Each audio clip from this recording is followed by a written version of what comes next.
Ancient Rome in the summer of 64 AD was a place of noise, color, and contradiction. The city pulsed with life, its streets echoing with the shouts of vendors, the laughter of children, and the clatter of carts on stone roads. Every day, thousands of people from all walks of life mingled in the crowded avenues, creating a vibrant tapestry of cultures and languages. Marble temples gleaming in the sunlight stood beside humble wooden shacks, a striking contrast between wealth and poverty that defined the city's landscape.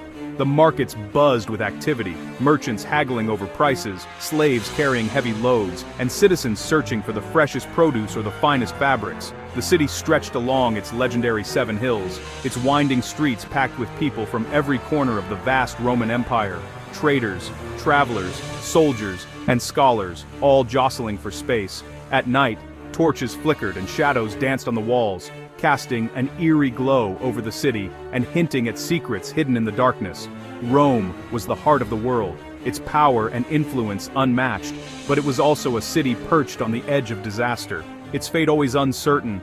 The smell of smoke sometimes drifted from kitchens and blacksmiths, mingling with the scents of bread and spices.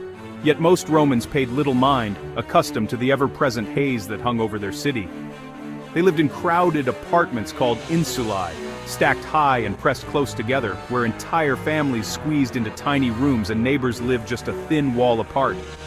Wood, straw, and oil lamps filled these homes, making them warm, but dangerously flammable. Every household relied on these simple comforts, never imagining the risk they carried. It was a city built for spectacle. Grand games, chariot races, and theatrical performances dazzled the crowds. But beneath the excitement, tragedy always lurked nearby. Yet beneath the surface, tensions simmered. Rumors and fears spread quickly through the narrow streets, whispered from ear to ear.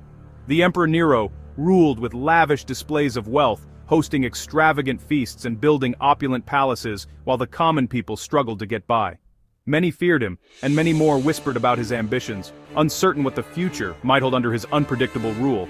The city, always restless, waited for something to happen. A sense of unease hung in the air, as if everyone sensed that change was coming. In this fragile world, a single spark could change everything. The city's fate balanced on a knife's edge, vulnerable to disaster at any moment. And one night, it did. A spark ignited, and the city would never be the same again.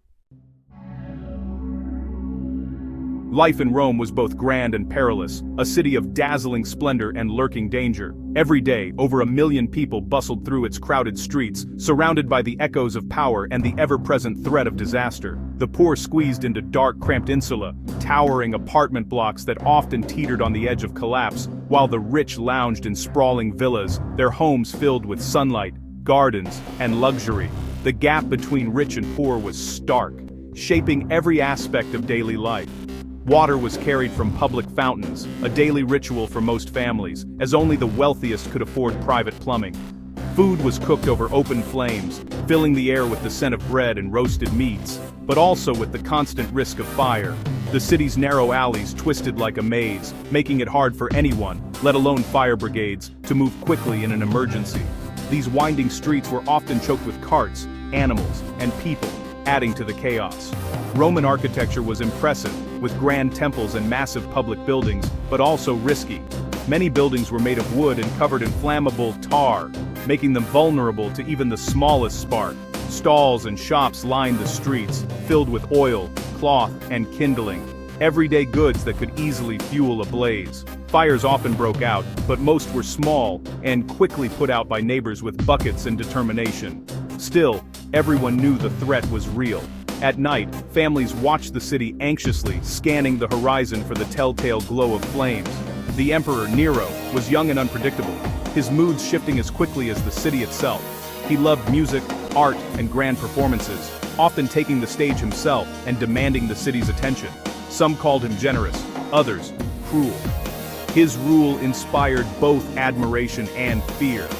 He wanted to remake Rome in his own image, dreaming of a city filled with marble and gold, a legacy to outshine all others.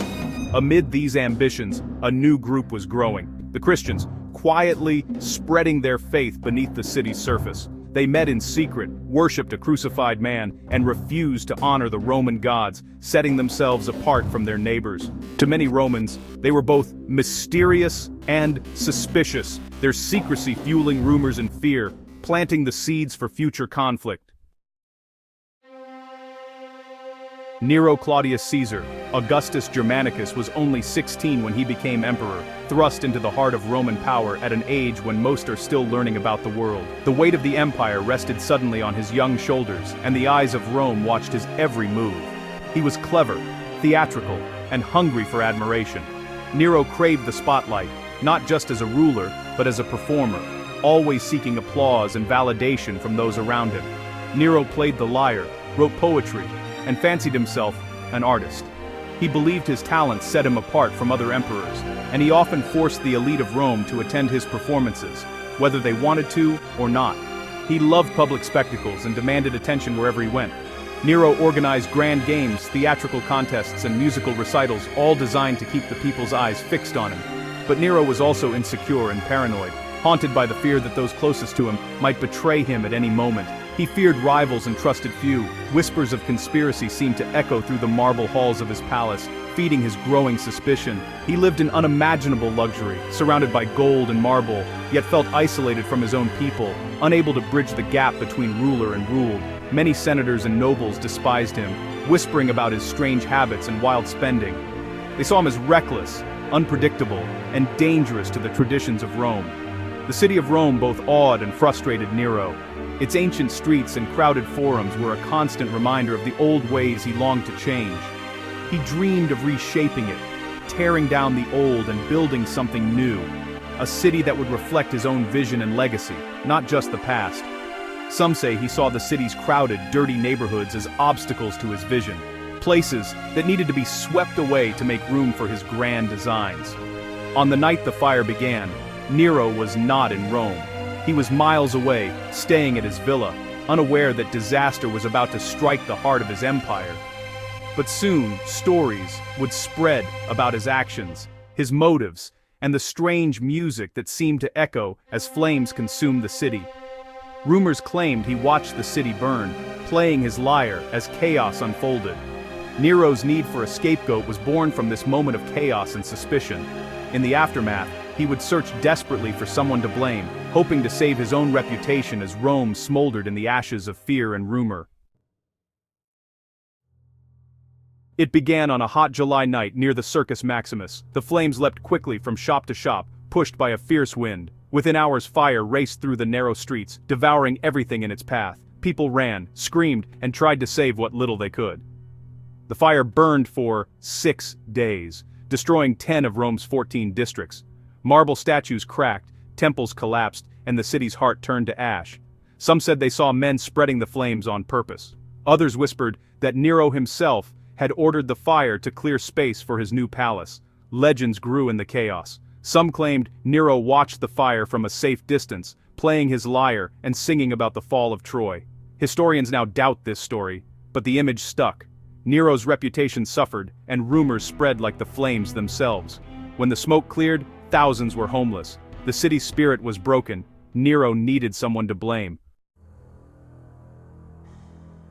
With the city in ruins, anger and fear filled the air. Nero looked for someone to take the blame. He chose the Christians, a small but growing group already distrusted by many Romans. To outsiders, their beliefs seemed strange, even dangerous. Christians refused to worship the emperor or the Roman gods. They met at night, shared secret meals, and spoke of a kingdom beyond this world.